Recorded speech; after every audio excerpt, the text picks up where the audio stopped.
बड़ा खास शहर था, मेसोडोरिया शहर। मेसोडोरिया शहर के खुले से मैदान में आज सैकड़ों लोगों की भीड़ जमा थी।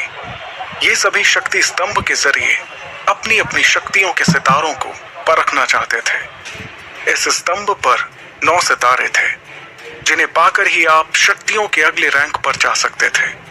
ध्रुव 3 साल पहले शक्ति स्तंभ पर 9वें सितारे को पा चुका था, लेकिन अचानक उसकी शक्तियां तीसरे सितारे पर आकर रुक गईं और तभी से ध्रुव वापस से 9वें सितारे को पाने के लिए मेहनत कर रहा था। अपनी इसी शक्ति के सितारे को परखने के लिए ध्रुव सैकड़ों लोगों की भीड़ में खड़े होकर अपनी बारी का इंतजार कर रहा था। अपने दोनों हाथों की मुट्ठी को बंद कर ध्रुव ने खुद को भरोसा दिलाते हुए कहा, इस साल मैंने जी तोड़ मेहनत की है। इस बार मेरी शक्तियां जरूर 9वें सितारे तक फिर से पहुंचेंगी, जरूर पहुंचेंगी। आज मैं 0 रैंक से आगे बढ़कर एकलव्य बन के रहूंगा। तभी एक घोषणा सभी के कानों में गूंजी, और अब अपनी शक्तियों को परखने वाले अगले शख्स का नाम है ध्रुव। जैसे ही ध्रुव का नाम पुकारा गया, वो लोगों की भीड़ से निकलकर बाहर आया और अपने कदमों को धीरे धीरे बढ़ाते हुए ऊंचाई पर रखे एक बड़े से पथरीले स्तंभ की ओर बढ़ने लगा, जिसका नाम था शक्ति स्तंभ। शक्ति स्तंभ के ठीक सामने पहुंचने के बाद ध्रुव के जहन में कई बातें चल रही थी। ध्रुव जब सिर्फ 4 साल का था, तब से उसने प्रैक्टिस करना शुरू कर दिया था और 10 साल की उम्र तक तो वो 9वें सितारे तक पहुंच गया था। फिर 11 की उम्र में वो 0 रैंक से एकलव्य रैंक पर आ गया था। शौर्य दल के 100 साल के इतिहास में ये पहली बार था जब एक 11 साल का बच्चा एकलव्य बन गया हो। लेकिन उसके बाद ऐसा कुछ हुआ कि अचानक से एकलव्य एक बार फिर से 0 रैंक पर आ गया। यही सब सोचते हुए ध्रुव ने अपने दाहिने हाथ की हथेली को शक्ति स्तंभ पर रखने के लिए आगे बढ़ाया। फिर उसने आंखें बंद करते हुए अपनी हथेली को शक्ति स्तंभ पर बने शक्ति चक्र पर रखा। कुछ देर सन्नाटे के बाद ध्रुव के कानों में एक आवाज गूंजी, तीसरा सितारा, शक्ति और भी कम। इस बार भी ध्रुव का सबसे निराशाजनक प्रदर्शन। ये आवाज जैसे ही ध्रुव के कानों में पड़ी, उसके पैरों तले जमीन सरक गई। उसे अपने कानों पर यकीन नहीं हो रहा था। जैसे ही उसने अपनी आंखें खोली, शक्ति स्तंभ पर गड़े हुए 2 शब्दों तीसरा सितारा ने उसके सपनों को चकनाचूर कर दिया। उसे बिल्कुल भी समझ नहीं आ रहा था कि आखिर ऐसा कैसे हो सकता था। इस बार तो उसने हर बार से ज्यादा मेहनत की थी। शक्ति स्तंभ के सामने खड़े ध्रुव ने अपने आप से बड़बड़ाते हुए कहा, नहीं नहीं, ऐसा नहीं हो सकता, ऐसा बिल्कुल भी नहीं हो सकता।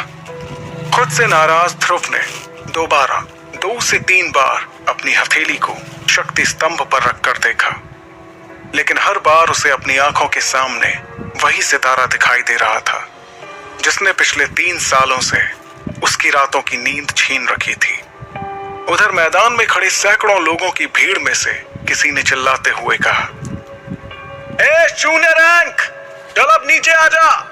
अगर बार बार शक्ति स्तंभ पर हाथ रखने से शक्तियों का सितारा बढ़ जाता तो तू पिछले 3 सालों से तीसरे सितारे पर नहीं होता। उसके इतना कहते ही कई लोगों ने जोर के ठहाकों के साथ ध्रुव पर हंसना शुरू कर दिया। ये हंसी के ठहाके पूरे मैदान में गूंजते हुए ध्रुव के कानों में तीर की तरह चुभ रहे थे। ध्रुव ने वहां से निकलने के लिए अपने कदमों को आगे बढ़ाना शुरू किया, लेकिन अब उसके कानों में उन सभी के हंसी के ठहाकों के साथ कई ताने भी सुनाई देना शुरू हो गए। क्यों भाई, एक बार फिर से ध्रुव ने साबित कर ही दिया कि वो पिछले 3 सालों से 0 था, 0 है और आगे भी 0 ही रहेगा। गलती से ही हीरो बन गया था ये छोटी सी उम्र में। हाँ भाई, बिल्कुल सही कहा। और मेरे हिसाब से अब इस 0 की कीमत हमारे शौर्य दल में किसी कचरे से कम नहीं है। बात तो तुम्हारी भी सही है, लेकिन हमारी मजबूरी भी तो देखो। हमारे शौर्य दल के जांबाज लीडर अरेंद्र उसके पिता हैं। अगर ऐसा नहीं होता तो हम लोगों ने इसे कब का मेसोडोरिया से बाहर फेंक दिया होता। लोगों के मुंह से निकलते ताने ध्रुव के दिल में बेचैनी और घबराहट पैदा कर रहे थे। ये घबराहट अब उसके चेहरे पर भी साफ साफ नजर आ रही थी, जिसे वहीं पर मौजूद उसकी सबसे अच्छी दोस्त इरा भी भाप चुकी थी। इरा भीड़ से निकलते हुए बाहर आई और उसने ध्रुव के कंधे पर अपना हाथ रखा। अगले ही पल उन दोनों की नजरें आपस में मिली, जिससे ध्रुव की बेचैनी थोड़ी कम हुई।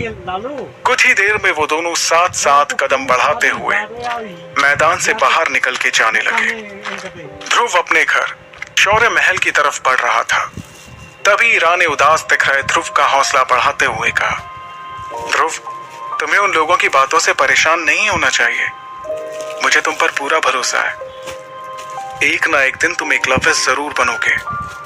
इरा अपने सबसे अच्छे दोस्त को दिलासा देने की कोशिश कर रही थी, लेकिन इस वक्त ध्रुव के जहन में सिर्फ एक ही बात चल रही थी कि आखिर इतनी मेहनत करने के बाद भी उसकी शक्तियां क्यों नहीं बढ़ रही थी। एक तरफ जहां ध्रुव की परेशानियां बढ़ती जा रही थी, तो दूसरी तरफ एक और परेशानी उसके घर की ओर कदम बढ़ा रही थी। लेकिन ध्रुव उस परेशानी से पूरी तरह बेखबर था। ध्रुव और ईरा आखिरकार शौर्य महल पहुंच गए। शौर्य महल में ध्रुव के पिता अरेंद्र, जो कि शौर्य दल के लीडर भी थे, अपने दल के कुछ बुजुर्गों के साथ बैठकर किसी खास मुद्दे पर बातचीत कर रहे थे। लेकिन जैसे ही अरेंद्र की नजर अपने बेटे ध्रुव पर गई, उसके उदास चेहरे को देखकर उन्हें सब कुछ समझ आ गया। वो अपनी बातचीत को वहीं पर रोककर ध्रुव के पास गए। अरेंद्र ने अपने बेटे ध्रुव को सीने से लगाते हुए कहा, कोई बात नहीं ध्रुव, तुम मेरे बेटे हो, शौर्य दल के लीडर अरेंद्र के बेटे। अगली बार तुम्हें जरूर कामयाबी मिलेगी, हिम्मत मत हारना। इस वक्त शौर्य महल के दरबार में बैठे सभी लोगों की नजर ध्रुव पर ही थी। तभी अचानक एक लड़की नीले रंग के गाउन में अपने लंबे लंबे कदमों के साथ शौर्य महल के इस दरबार में दाखिल हुई। इस लड़की का नाम लारा जयान था। लारा के दादाजी ओहान साम्राज्य के शेर दिल सेनापति रह चुके थे और लारा अंबर दल की होने वाली लीडर थी। अंबर दल ओहान साम्राज्य के सबसे ताकतवर दलों में से एक था। यह इतिहास में पहली बार था कि कोई इतनी कम उम्र में अंबर दल का लीडर बनने वाला था। लारा को अपने सामने देखकर सभी लोगों के साथ अरेंद्र भी हैरानी में पड़ गए, क्योंकि सभी जानते थे कि ये कोई आम लड़की नहीं बल्कि अंबर दल की होने वाली लीडर थी। लारा का अचानक इस तरह से महल में आना किसी को भी समझ नहीं आ रहा था। फिर भी उसे अपनी ओर आते देखकर शौर्य दल के प्रमुख अरेंद्र ने कहा, तुम्हारा स्वागत है लारा। ना कोई खत, ना कोई खबर, इस तरह से यूं अचानक, सब ठीक तो है? अरेंद्र के सवाल पर लारा ने अपने दाहिने हाथ से चुटकी बजाते हुए अपने बॉडीगार्ड्स की ओर इशारा किया। इशारा पाते ही वो सभी एक कदम आगे आए। वो बॉडीगार्ड्स एक बड़े से हरे रंग के बॉक्स को पकड़े हुए थे। बॉक्स की तरफ देखते हुए लारा ने अपनी तीखी और तेज आवाज में कहा, मुझे पता चला है कि ध्रुव इस साल भी अपनी शक्तियों को नहीं बढ़ा पाया, इसलिए मैं ध्रुव के लिए एक खास चीज लेकर आई हूं। इसे पीने से उसे अपनी खोई हुई शक्तियां एक बार फिर से मिल जाएंगी। अरेंद्र ने ध्रुव की ओर देखकर दोबारा लारा को देखते हुए कहा, लेकिन लारा, हम तुमसे कोई तोहफा नहीं ले सकते, और वैसे भी तुम कुछ ही दिनों में हमारे परिवार का हिस्सा बनने वाली हो, इसलिए इस तोहफे की कोई जरूरत नहीं है। अरेंद्र की बात खत्म भी नहीं हुई थी और बॉडीगार्ड्स ने उस बॉक्स को खोल दिया। सभी को बॉक्स में हरे रंग की शरबत से भरी बोतलें दिखाई दे रही थी। वहां मौजूद सभी लोगों ने इस शरबत को पहचान लिया था। अरेंद्र ने उस शरबत की ओर हैरानी से देखते हुए कहा, करिश्माई शरबत? ये तो बहुत ही कीमती शरबत है। हम तुमसे इतना कीमती तोहफा बिल्कुल भी नहीं ले सकते लारा। लारा ने देरी किए बिना तुरंत अरेंद्र से कहा, आप जानते हैं ना कि ये करिश्माई शरबत ध्रुव के लिए कितना फायदेमंद साबित हो सकता है। मुझे लगता है कि ध्रुव को इस शरबत को ले लेना चाहिए, क्योंकि अब तो शहर में ध्रुव के लिए तरह तरह की बातें भी होने लगी हैं। उसकी बात का जवाब देते हुए अरेंद्र ने कहा, मैं जानता हूं लारा, और मैं ये भी जानता हूं कि इस करिश्माई शरबत के कई फायदे हैं, लेकिन इस बात से भी इनकार नहीं किया जा सकता कि इससे ध्रुव को कोई फायदा नहीं होगा, क्योंकि उसकी शक्ति 9 सितारों से ऊपर नहीं है। और तुम ये जानती हो ही कि अगर 9वें सितारे से कम शक्ति वाला कोई इस शरबत को लेगा तो इससे उसकी शक्तियां और भी कम हो सकती हैं। अरेंद्र अपनी बात को पूरी करते उसके पहले ही लारा ने उन्हें टोकते हुए कहा, हाँ मैं जानती हूं कि शक्तियां कम भी हो सकती हैं, तो इसमें इतना परेशान होने वाली कौन सी बात है। ध्रुव का शक्ति का सितारा तो वैसे भी 3 पर ही है। ध्रुव के पास अब हारने को बचा ही क्या है। इससे पहले कि अरेंद्र कुछ कहते, लारा की इस बात पर अब ध्रुव ने अपनी चुप्पी तोड़ते हुए कहा, मैं कभी भी अपनी शक्तियों को इस तरह से नहीं बढ़ाऊंगा लारा। तुमने ये सोच भी कैसे लिया। लारा ने भी तुरंत इस बात का जवाब दिया, अच्छा तो फिर तुम किस तरह से अपनी शक्तियां बढ़ाओगे? वैसे ही जैसे पिछले 3 साल से बढ़ा रहे हो। लारा की इस बात का ध्रुव के पास कोई जवाब नहीं था।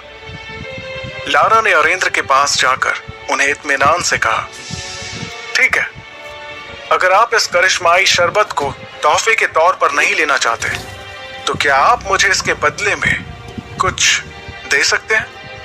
लारा की इस बात पर अरेंद्र ने बिना कुछ सोचे समझे कहा, हाँ बिल्कुल, क्यों नहीं, हम तुमसे इस शरबत को लिए बिना भी तुम्हें जो चाहिए वो दे सकते हैं। लारा ने बेझिझक जवाब दिया, मेरे और आपके परिवार के बड़े लोगों ने सालों पहले ध्रुव और मेरा जो रिश्ता तय किया था, मैं उसे आज तोड़ना चाहती हूं। लारा के मुंह से इस बात को सुनकर ध्रुव, उसके पिता अरेंद्र और वहां पर मौजूद सभी लोगों के पैरों तले जमीन सरक गई। एक पल के लिए वहां सन्नाटा छा गया।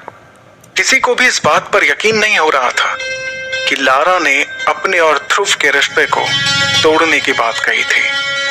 अगले ही पल अरेंद्र ने अपनी नाराजगी जाहिर करते हुए तेज आवाज में कहा, लारा, ये जानते हुए भी कि यह रिश्ता तुम्हारे और हमारे परिवार के बड़े लोगों ने तय किया है, तुम कैसे रिश्ते को तोड़ने की बात कर सकती हो? तुम जानती हो ना ये कितना गलत माना जाता है? अरेंद्र की नाराजगी के जवाब में लारा ने बड़ी ही बेफिक्री के साथ कहा, यह रिश्ता जरूर परिवार के बड़े लोगों ने तय किया था, लेकिन तब और अब में काफी फर्क आ चुका है। आज मेरे और मेरे परिवार के लोगों की शक्तियां कहां से कहां पहुंच चुकी हैं, जबकि ध्रुव पिछले 3 सालों से वहीं पर अटका हुआ है। लारा के मुंह से अपने और अपने परिवार की बेइज्जती होते देखकर अब ध्रुव से रहा नहीं जा रहा था। उसे लारा पर बहुत गुस्सा आ रहा था। तभी लारा ने अपनी बात को आगे बढ़ाते हुए कहा, और वैसे भी सभी जानते हैं कि मैं इस वक्त अंबर दल की लीडर बनने वाली हूं, और इसके लिए ये बहुत जरूरी है कि मेरा किसी कमजोर के साथ कोई संबंध ना हो। इसलिए बेहतर यही होगा कि यह रिश्ता आगे बढ़ने से पहले यहीं पर टूट जाए। अंबर दल की लीडर बनने वाली बात पर गौर करते हुए अरेंद्र ने उससे कहा, तो ये है असली बात, बाकी सब तो तुम्हारे लिए एक बहाना था, सिर्फ एक बहाना। तुम्हें परिवार की कोई फिक्र नहीं है, तुम्हारे सिर पर तो सिर्फ सबसे शक्तिशाली बनने का जुनून सवार है, और इसलिए तुम इस रिश्ते को तोड़ना चाहती हो। इस बार लारा ने बेशर्मी से जवाब देते हुए कहा, तो आप ही बताइए कि मैं कैसे उस इंसान से अपना रिश्ता जोड़ लूं जो पिछले 3 सालों से अपनी शक्तियों को बढ़ा नहीं पा रहा। लारा की इस बात का वाकई में वहां पर किसी के पास कोई जवाब नहीं था। तब लारा ने दोबारा उस करिश्माई शरबत की तरफ देखते हुए कहा, अब आपके लिए यही बेहतर होगा कि आप मेरी बातों को मान लें और इस करिश्माई शरबत को स्वीकार करते हुए इस रिश्ते को तोड़ दें, क्योंकि आप भी जानते हैं ये शरबत कितना कीमती है और ध्रुव के लिए